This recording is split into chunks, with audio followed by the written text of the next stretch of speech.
Vous faites bien de vous joindre sur WAB Info Télévision. Mesdames et messieurs, nous sommes là pour vous accompagner toute la journée. WAB Info vous édifie. WAB Info vous donne aussi l'opportunité de donner vos points de vue justement sur tout ce qui se passe en République démocratique du Congo. Il y a beaucoup de choses à dire et surtout les réactions des acteurs politiques sur les défis auxquels la République démocratique du Congo est confrontée aujourd'hui. C'est le cas du leader du parti politique Engagement Citoyen pour le Développement et leader aussi de la coalition Lamuka, Martin Fayoulou. Comme annoncé, il s'est adressé à la nation ce mardi 18 novembre 2025, insistant justement sur la tenue d'un dialogue inter-congolais, format SCC 5, tout en fustigeant, mesdames et messieurs, tout ce qui a été conclu récemment à Doha, dans le cadre, bien sûr, d'un accord entre le gouvernement congolais et l'AFC M23. C'est justement un accord cadre, et vous le savez, mesdames et messieurs, il y a des étapes qui vont suivre cette signature pour espérer, voilà, au retour d'une paix durable dans l'Est de la République démocratique du Congo. Mais Martin Fayoulou n'est pas de cet avis. Lui, il s'inscrit en faux par rapport justement à cet accord. Non seulement cet accord, il y a aussi les processus de Washington avec les cadres d'intégration économique signés entre la République démocratique du Congo et les pays de Paul Kagame, les Rwanda. Martin Fayoulou n'est pas d'accord avec ça. Il met en garde le président Félix Tshisekedi. C'est une adresse qu'il a fait aujourd'hui, mesdames et messieurs.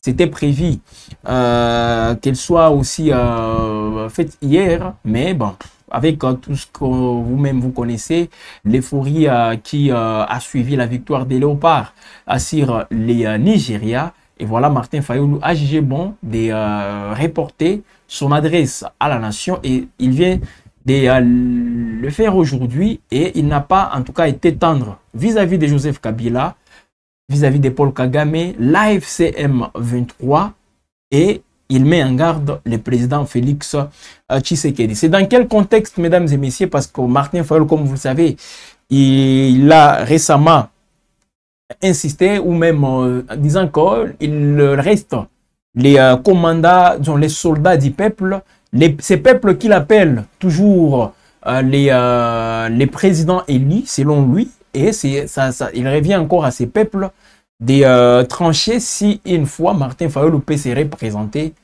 au scrutin de 2028. Alors, déjà, dans une adresse à la nation, comme je le disais, l'opposant Martin Fayoulou, il rejette l'accord cadre signé entre le gouvernement congolais le 15 novembre dernier à Doha. Le leader de la Mouka, il estime qu'aucun accord de prétendue intégration économique régionale ne peut être envisagé tant que la souveraineté et l'intégrité territoriale de la République démocratique du Congo sont bafouées. Selon lui, on ne peut pas parler de coopération pendant que des forces rwandaises et ougandaises occupent nos terres. Lui, il cite quand même l'Ouganda. C'est que les autorités de Kinshasa ne font même pas, parce qu'elles ne citent pas l'Ouganda, ils se focalisent tout simplement sur les Rwandais. Alors, je vous laisse suivre, mesdames et messieurs, Martin Fayoulou, un extrait voilà, de son adresse à la nation de ce mardi 18 novembre 2025, une adresse dans laquelle Martin Fayoulou appelle le président Félix Tshisekedi à convoquer sans délai un dialogue national et il avertit le président Félix Tshisekedi que faute d'action, l'histoire vous tiendra responsable de la balkanisation aux côtés des deux hommes. Des hommes, mesdames et messieurs, et vous pouvez suivre justement dans cet extrait choisi pour vous.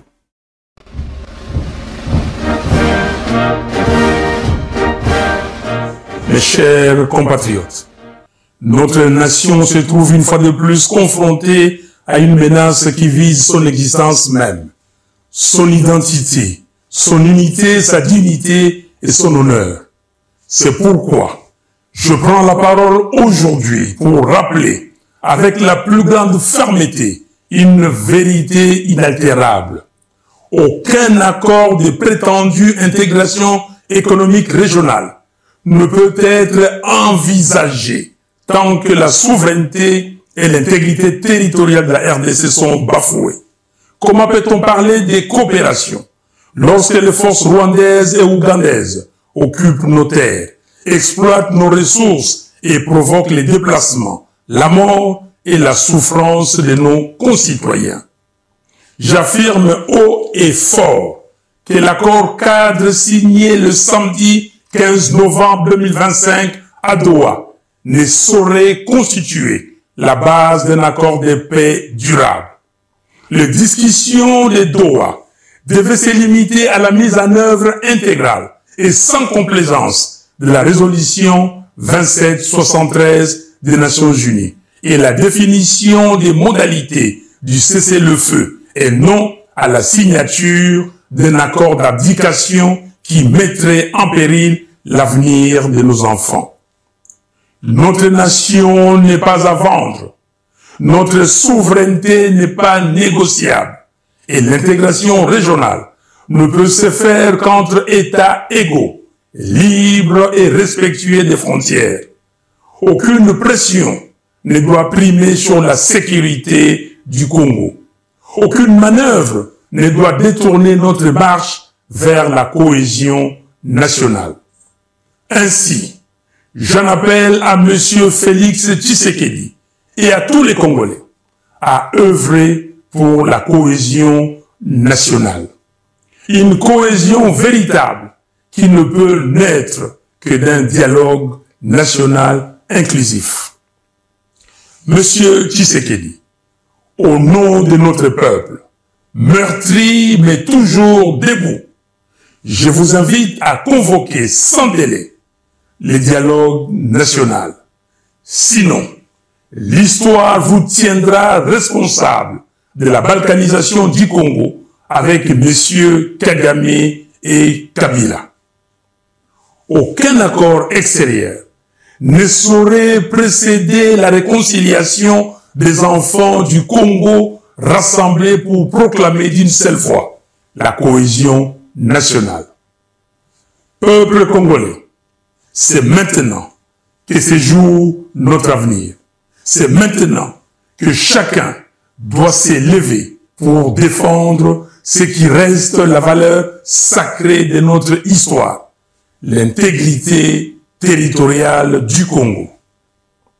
Jeunesse congolaise, vous qui êtes l'âme vive de la nation, l'heure n'est plus à la résignation, l'heure est à la vigilance, à la mobilisation, à l'engagement pour la défense du pays.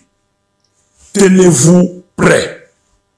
Un peuple uni ne sera jamais vaincu. Un Congo debout ne sera jamais balkanisé. Je vous remercie.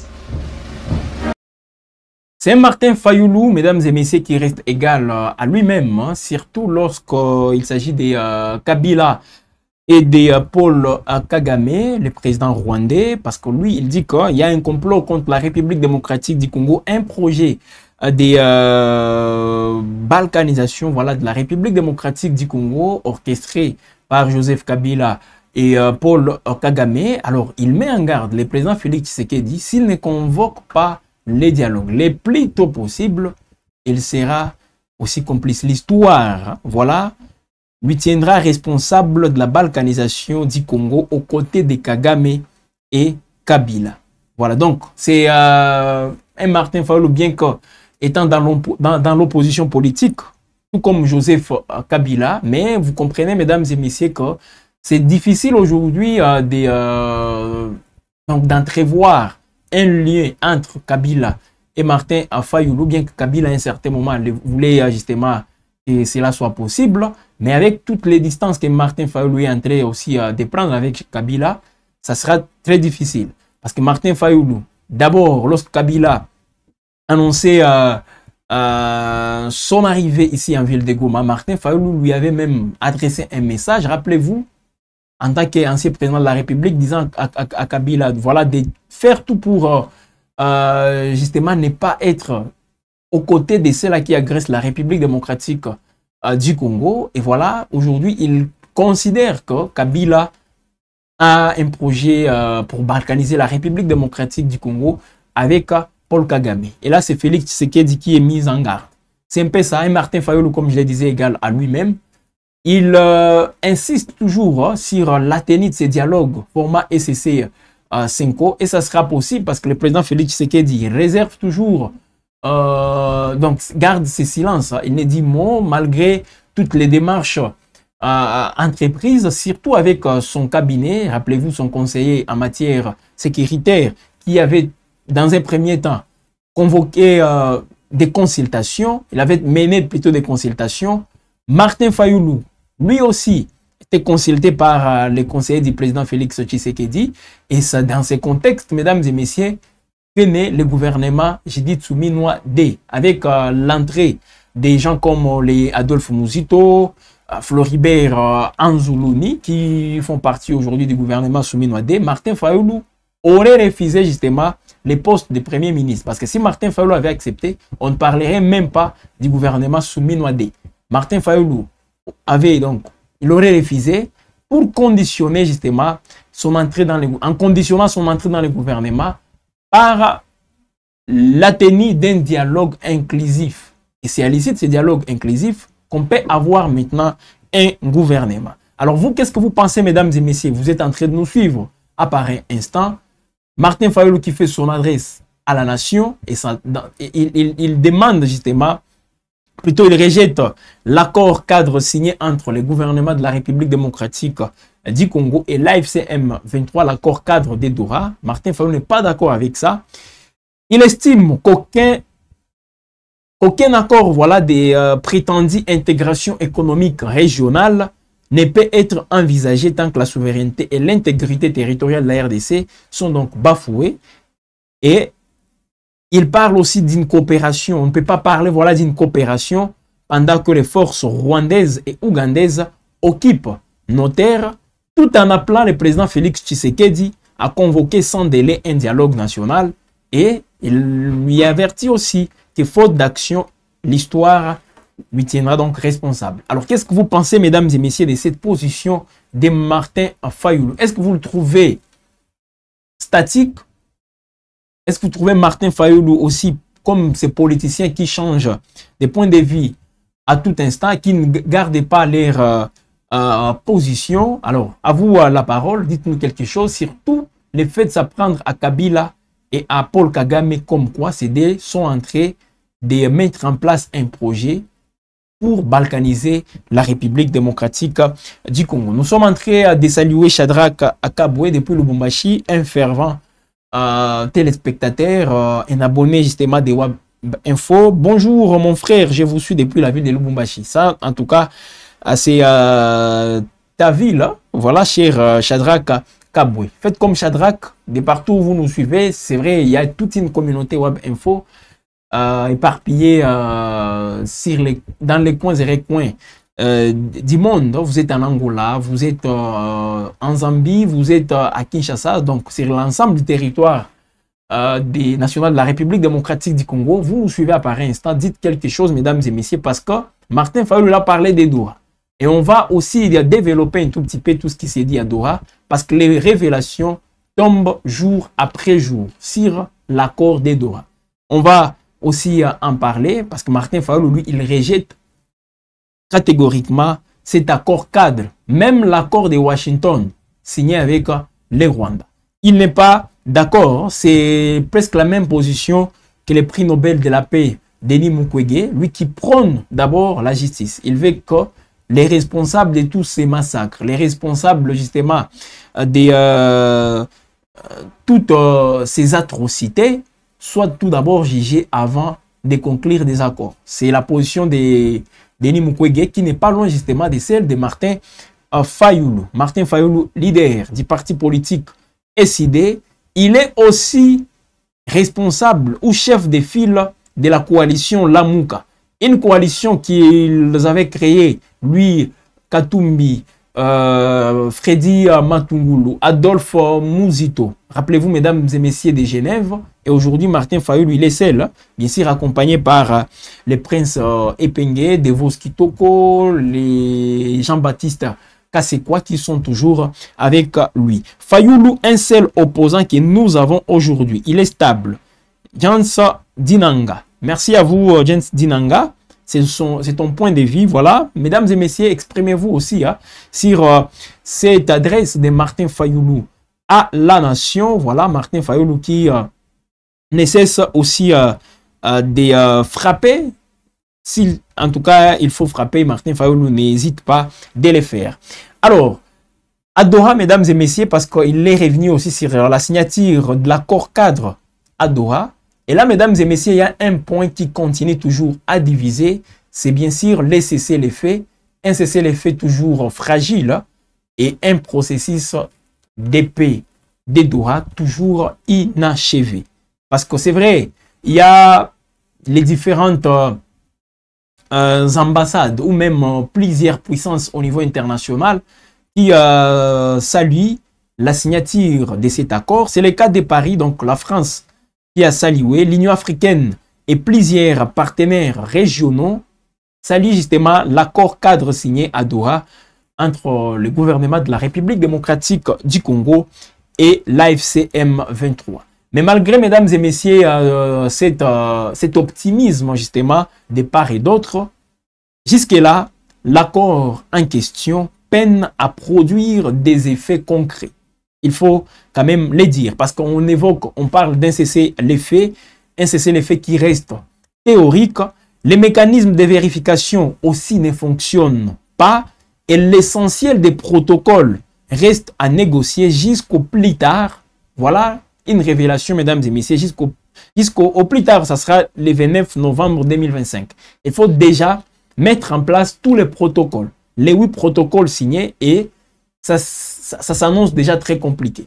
Je ne sais pas si d'ici le 29 novembre, on va mettre tout en œuvre pour l'effectivité de l'accord cadre signé le week-end dernier à Doha. Voilà, donc c'est un exercice qui reste tout de même délicat et difficile. Alors, le président français, comme je le disais, Emmanuel Macron, a utilisé le vocable accord au lieu de préciser un accord cadre. Il présente cet accord, mesdames et messieurs, comme étant une véritable ouverture pour la paix et une lueur d'espoir. Le président de la Commission de l'Union africaine, lui, se félicite chaleureusement d'une étape historique, estimant que l'accord marque un progrès significatif justement vers la stabilité et le traitement des causes profondes du conflit dans l'Est de la République démocratique du Congo. La Belgique, voilà, la Belgique qui, elle, adopte une position plus nuancée, justement, en appelant toutes les parties à maintenir cette dynamique des négociations et à honorer leurs engagements. Le Qatar, qui est d'ailleurs le médiateur dans ces processus, mesdames et messieurs, par la voix du ministre d'État aux Affaires étrangères, Mohamed Ben Abdulaziz Ben Saleh Al-Khulaifi, il insiste sur les caractères encore incomplets du processus. Lui, il avertit toutes les parties. C'est vrai, l'accord cadre vient d'être signé, mais le processus reste encore, le processus est encore long. Beaucoup de choses restent à faire. Il parle d'une signature qui marque bien sûr les débuts d'un processus de paix global et non, justement, et non sa conclusion. C'est le début d'un processus de paix global. Et là, nous ne sommes pas, mesdames et messieurs, encore à la fin de ces processus. Les États-Unis, comme vous le savez, qui était aussi représenté par l'envoyé spécial du président américain Donald Trump. Et là, nous parlons bien sûr de Massad Boulos. Il parle d'un accord, Massad Boulos qui parle d'un accord cadre pour un processus de paix global qui trace la voie vers un accord de paix. Voilà donc une formulation qui souligne bien sûr l'essentiel, qui souligne plutôt que l'essentiel reste à négocier. Voilà. Malgré, mesdames et messieurs, toutes ces réactions optimistes, Martin Fayulu, lui, n'est pas d'accord et il rejette catégoriquement cet accord ADP. Mais il faut tout de même préciser, mesdames et messieurs, que ça reste un accord. C'est un accord encore largement incomplet. Parce que beaucoup de choses doivent être réalisées dans cet accord. Kinshasa qui parle d'une étape décisive vers une paix. Voilà, une étape décisive vers une paix. Voilà, Martin Fayulu qui n'est pas donc aussi d'accord avec la position de Kinshasa. Kinshasa insiste aussi, mesdames et messieurs, en parlant juste inclusive, d'un accord de paix juste, inclusive voilà, et durable. Étape décisive vers une paix. C'est aussi une étape pour Kinshasa qui reste juste, inclusive et aussi durable. Le gouvernement congolais précise qu'aucun statu quo n'est compatible avec cet objectif et souhaite tout de même obtenir justement des changements réels et surtout des changements mesurables dans des courts délais pour les populations affectées. C'est le plus important. Pensez aussi à toutes ces populations qui sont dans l'Est de la République démocratique du Congo et qui subissent les atrocités de toutes ces guerres. Les Rwandais de son côté, parce que les Rwandais restent aussi un acteur majeur, bien que le Rwanda n'est pas signataire de cet accord, mais il reste aussi un acteur majeur. De son côté, les Rwandais se félicitent de la signature, la considéra bien sûr comme une étape significative vers un règlement des causes profondes du conflit. Voilà. Jusque-là, il n'y a pas trop de contradictions, à part Martin Fayulu, lui, qui rejette en bloc cet accord. Mesdames et messieurs, il faut aussi préciser que le processus est loin d'être finalisé. Sur 8 protocoles destinés à constituer l'accord final, seuls 2 ont été signés en 3 mois. Sur les 8 protocoles, 2 seulement ont déjà été signés en 3 mois. J'ai dit bien signé. Signer ne veut pas dire exécuter ou appliquer sur terrain. Les protocoles sur la libération, donc sur les 8, 2 seulement ont déjà été signés. Il y a les protocoles sur la libération des prisonniers signés le 14 septembre dernier. Et celui sur la surveillance et la vérification du cessez-le-feu signé le 14 octobre. Donc, dans cet intervalle, mesdames et messieurs, des protocoles seulement ont déjà été signés. Ces 2 dispositifs sur terrain ne fonctionnent pas encore. Il faut le préciser. Les 2 dispositifs, que ce soit la libération des prisonniers, tout comme la surveillance et la vérification du cessez-le-feu.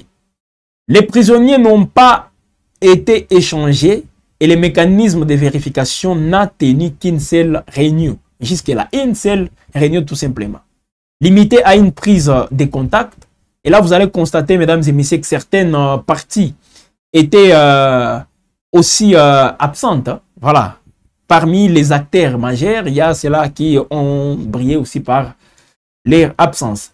Alors, les protocoles restants seront davantage difficiles à négocier, surtout en tenant compte des matières qu'il faut traiter. Les 6 protocoles restants seront aussi difficiles, mesdames et messieurs, à être traités. Pourquoi? Parce que déjà avec l'idée, l'échange des prisonniers qui n'a jamais vu les jours, et en face, on a aussi un autre point très important, c'est le cessez-le-feu. Donc, il faut que les parties se mettent ensemble pour vérifier tout ce qui s'est fait, justement, concernant le cessez-le-feu. Mais au lieu de passer directement à cette vérification, les 2 parties, qu'est-ce qu'elles font? Elles sont en train de mener les opérations, elles sont en train de s'affronter au Sud Kivu, tout comme au Nord Kivu. Et des entités tombent, encore une fois, entre les mains des protagonistes. Au Sud Kivu, tout comme au Nord Kivu. Voilà. Donc, les 2 dispositifs, comme je le disais, ne fonctionnent toujours pas. Mais pendant ce temps, mesdames et messieurs, on évoque toujours un cessez-le-feu qui est mis à l'épreuve. Parce que le cessez-le-feu, depuis la signature de la déclaration des principes le 19 juillet vous allez comprendre avec nous que le cessez-le-feu n'est pas respecté. Parce que sur le terrain, mesdames et messieurs, on signale des violations ou disons des violences qui continuent. Au nord Kivu, tout comme au sud Kivu, des affrontements ont encore été rapportés depuis le week-end dernier. Même hier, il y a eu des combats. Donc, on a commencé cette semaine avec des échauffourées, avec des combats. Et le week-end, c'était encore très, très compliqué. Et là, c'est l'AFC M23 qui se retrouve en face de la coalition gouvernementale, les FRDC, avec les Ouazalendo. Et c'est très, très compliqué. Les engagements pris à Doha, mesdames et messieurs, à savoir les cessez-le-feu définitivement les hostilités et reconnaître qu'une paix durable ne peut être obtenue par des moyens militaires ne sont pas respectés. Kinshasa et les groupes armés AFC M23, les groupes politico-militaires, comme on le dit souvent, ne parviennent toujours pas à faire fonctionner les mécanismes de surveillance du cessez-le-feu. Et là, vous avez la parole, mesdames et messieurs. Je sais que parmi vous, il y a des gens qui sont dans des zones aujourd'hui qui demeurent les théâtres de toutes ces atrocités. Alors, vous avez la parole. Exprimez-vous. Par rapport à tout ce qui est annoncé sur les plans diplomatiques et sur terrain, c'est que nous observons. Chadra Kaboué qui revient en disant Martin Fayoulou, c'est un marionnette ou peut-être une marionnette manipulée. Là, il parle de Martin Fayoulou. Bien fait, KMB. Je vous suis depuis la ville de Bukavu. Voilà. Merci pour ces informations. Merci justement à vous d'être connecté pour suivre toutes ces informations sur Wab Info. Jean Dinanga qui revient. Bonjour, monsieur les journalistes. Je vous suis depuis Plaza.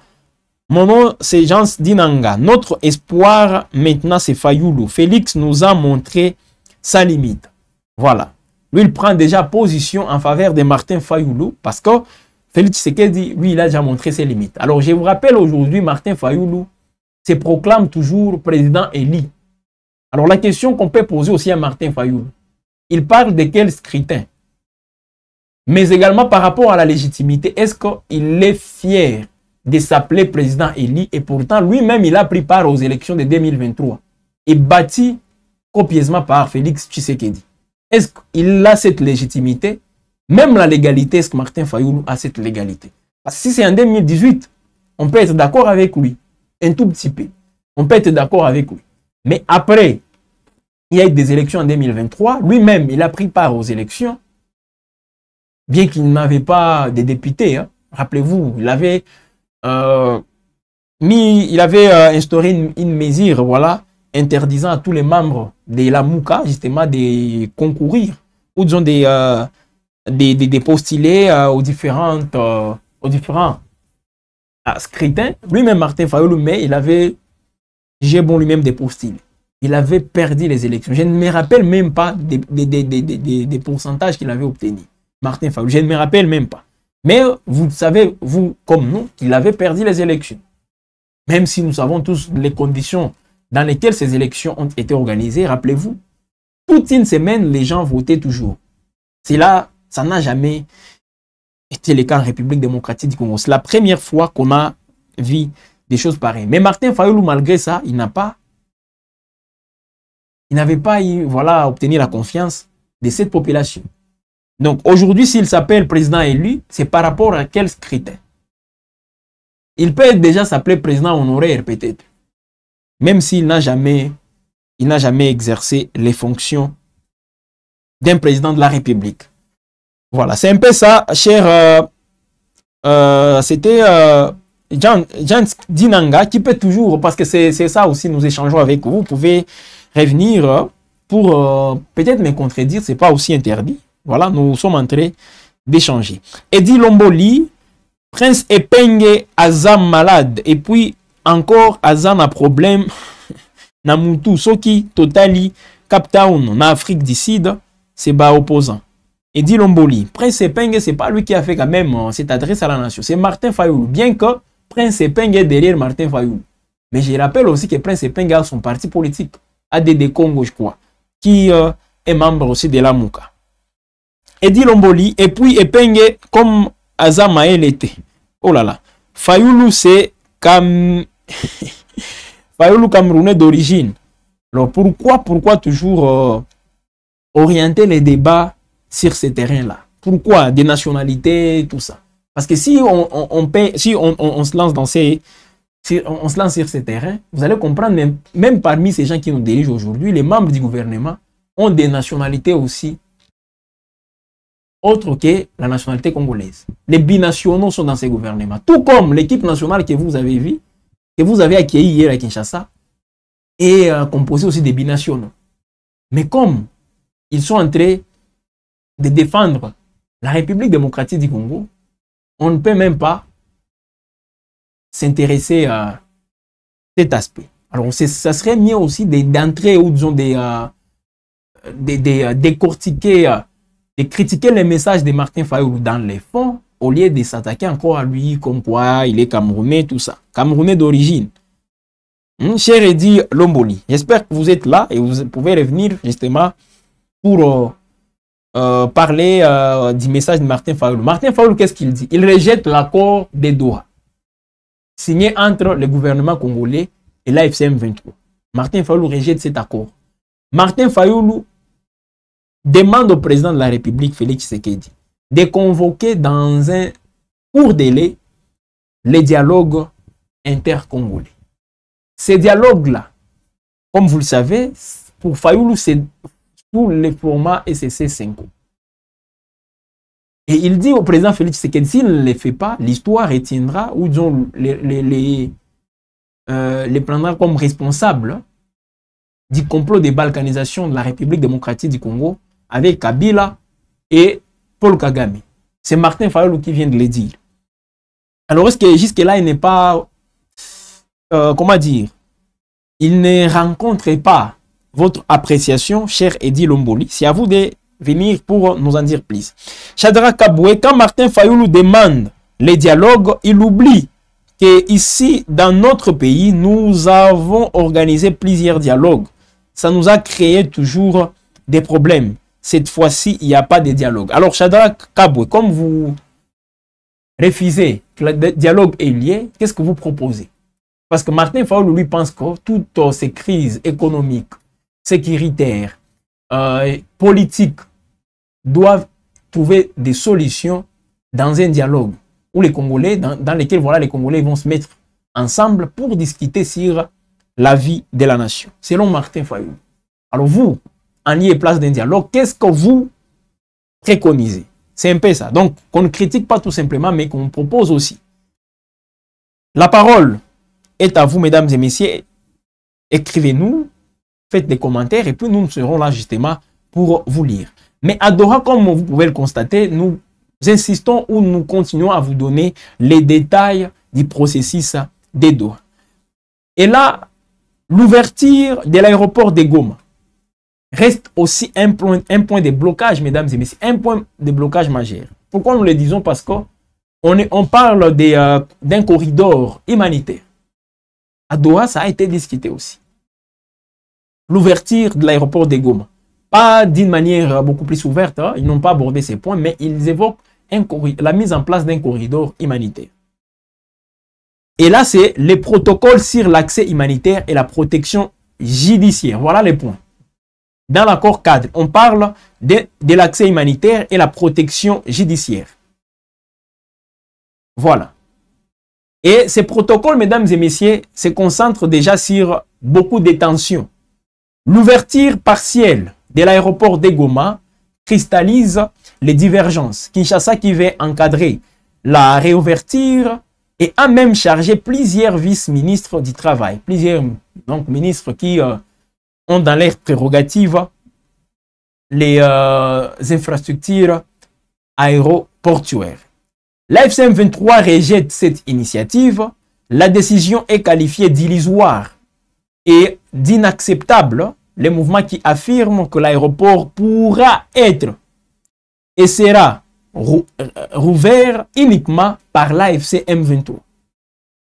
Donc pour la rébellion, la gestion de l'aéroport constitue un levier dans les discussions, mais aussi une position stratégique.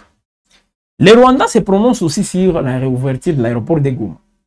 Les Rwandais qui s'étaient opposés récemment à Paris, aussi à la revertir dans un contexte marqué bien sûr par des attaques aériennes. Ça, c'est les points de vue du Rwanda.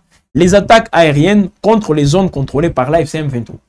Et pour les Rwandais, ça constitue déjà une menace pour lui. Voilà, mesdames et messieurs, beaucoup de divergences. Et parmi ces divergences, on évoque aussi l'autorité de l'État qui reste au cœur aussi de toutes ces divergences. Nous sommes ensemble, voilà, Eddy Lomboli, justement, nous sommes ensemble avec vous. Très bien. Alexis Moussa, Martin est malade, qu'il cherche un psychiatre. Voilà, c'est vous qui le dites, hein. Il est malade, qu'il cherche un psychiatre. D'ailleurs, il est qui pour donner l'ordre au président Félix Tshisekedi, fils digne de cette nation, qui connaît les parents de Martin Fayoulou. Encore Shadrach Kaboui. Voilà, Shadrach, s'il vous plaît, insistons sur les messages de Martin Fayoulou. Et jusque-là, il demande au président, il lui dit, s'il ne les fait pas dans un délai, il sera considéré comme complice de du complot, voilà, de balkanisation. Alors, avant même qu'il ne soit discuté, mesdames et messieurs, l'autorité de l'État, comme vous le savez, à Doha, on a évoqué aussi cet aspect, les retours de l'autorité de l'État. Avant même qu'il ne soit discuté, voilà, comme je le disais, les protocoles sur la restauration de l'autorité de l'État se heurtent déjà à des visions incompatibles, très incompatibles. L'AFC M23 n'a pas planifié de se dissoudre jusque-là, donc de se retirer de Goma, de Bukavu. L'AFC M23 n'a même pas encore préparé cela. Les mouvements renforcent bien au contraire son administration.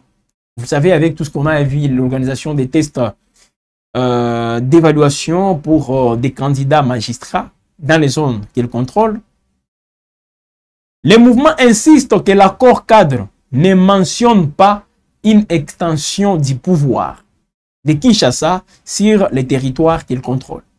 Benjamin Boni par lui-même l'avait dit. Mais parle du rétablissement de l'autorité de l'État sur l'ensemble du territoire national. Les deux interprétations demeurent donc opposées. Celle de l'AFC M23 et celle du gouvernement congolais. Alors, pendant ce temps, on parle aussi de la sécurité, la démobilisation et l'avenir des militaires. Ça reste aussi un dossier très explosif. L'avenir de tous ces militaires, membres de l'AFC M23. Parce que les négociations sur les arrangements sécuritaires, intérimaires et les DDR, désarmement, démobilisation et réinsertion. Les programmes donc de désarmement, démobilisation et relèvement ou réinsertion communautaire s'annoncent particulièrement difficiles. Pourquoi? Parce que l'AFC M23 dans un premier temps ne manifeste aucune volonté de réduire ses capacités militaires. Les mouvements affirme que sa branche armée, qui est ARC, Armée révolutionnaire congolaise, sera la nouvelle armée de la République démocratique du Congo. C'est ce qu'ils disent. Et pourrait intégrer les FRDC. Donc, on va faire une fusion FRDC-ARC. C'est que certains Congolais ne veulent pas entendre même. Mixage, brassage, voilà, on en est déjà. Voilà. Les forces armées régulières, voilà, c'est bien sûr les FARDC, ensemble, FARDC, ARC, pour former une seule armée. Ce n'est pas moi qui l'ai dit, mais plutôt, c'est la position de l'AFC M23. C'est leur position. Ils continuent même de recruter et former des membres, comme vous le voyez souvent dans des images. Alors, les deux parties, mesdames et messieurs, ont aussi convenu des mesures de sécurité transitoires, justement pour 5 mois. Voilà, c'est une précision de taille. Les mesures de sécurité transitoire pour 5 mois, avec possibilité de prolongation. Donc, on peut aussi prolonger des 5 mois, on peut aller au-delà des 5 mois. Mais, jusque-là, aucun délai n'existe encore sur leur mise en œuvre. Les responsables ou leurs modalités. Voilà. C'est encore très très fragile, mesdames et messieurs, pour voir cet accord de paix cet accord cadre de paix être mis en œuvre, c'est très compliqué. Mais ici, mesdames et messieurs, il y a aussi une question axée sur les retours des réfugiés. C'est aussi un autre point de discorde entre les deux parties. Parce que les protocoles sur l'identité, la citoyenneté, les retours et la réinstallation des réfugiés renvoient toujours à une revendication aussi historique du M23. L'AFC M23 parle toujours de cette question identitaire, voilà, beaucoup de choses, et c'est très compliqué. Voilà. Lambert Mikobi, ce dialogue va-t-il mettre fin à cette guerre sans brassage ni mixage? C'est la question que notre abonné Lambert Mikobi pose. Le dialogue demandé par Fayoulou, s'il va mettre fin à ça, c'est ça aussi la grande question qu'on peut se poser. Voilà. Eddie Lomboli qui parle, c'est distraction. Il évoque une distraction de Martin Fayoulou. Voilà, mesdames et messieurs, on est donc à la fin de cette production. Web Info, c'est toujours comme ça. Nous, on détaille l'actualité. On vous donne, on vous aide plutôt à mieux comprendre l'actualité, sans pour autant prendre position. C'est aussi ça. Et là, nous sommes très heureux de vous savoir toujours nombreux en train de nous suivre, de vous savoir aussi très nombreux en train de réagir, et vous allez continuer toujours à les faire. Si c'est pour vous la première fois de nous suivre, abonnez-vous. Nous insistons, il faut s'abonner, il faut partager, il faut aimer, il faut commenter. C'est comme ça qu'on est en train justement de mieux vous accompagner sur votre chaîne de prédilection. Nous disons merci à Thomas Zawadi qui a réalisé parfaitement cette émission, ce décryptage sur Web Info. Merci à toute l'équipe qui était justement derrière cette production. Voilà, il y avait quand même une grande équipe Web Info. On se fixe rendez-vous déjà prochainement. Mais déjà ce soir, hein, n'y ratez pas l'édition du journal. Toutes les informations de la journée, c'est sûr justement sur Web Info. Visitez toutes nos plateformes numériques, Facebook, X, TikTok. Allez là-bas pour d'autres informations, les informations détaillées qui sont là-bas. Et c'est comme ça qu'on sera toujours en train d'informer, en train de combattre la désinformation. Les fausses informations n'ont pas de place dans une région comme celle des Grands Lacs, où on sent toujours des zones de tension ça et là. Donc il faut combattre la désinformation et tout le monde doit contribuer. On est à la fin, mesdames et messieurs. Merci et on se fixe rendez-vous très prochainement. Vous et les vôtres, portez-vous bien.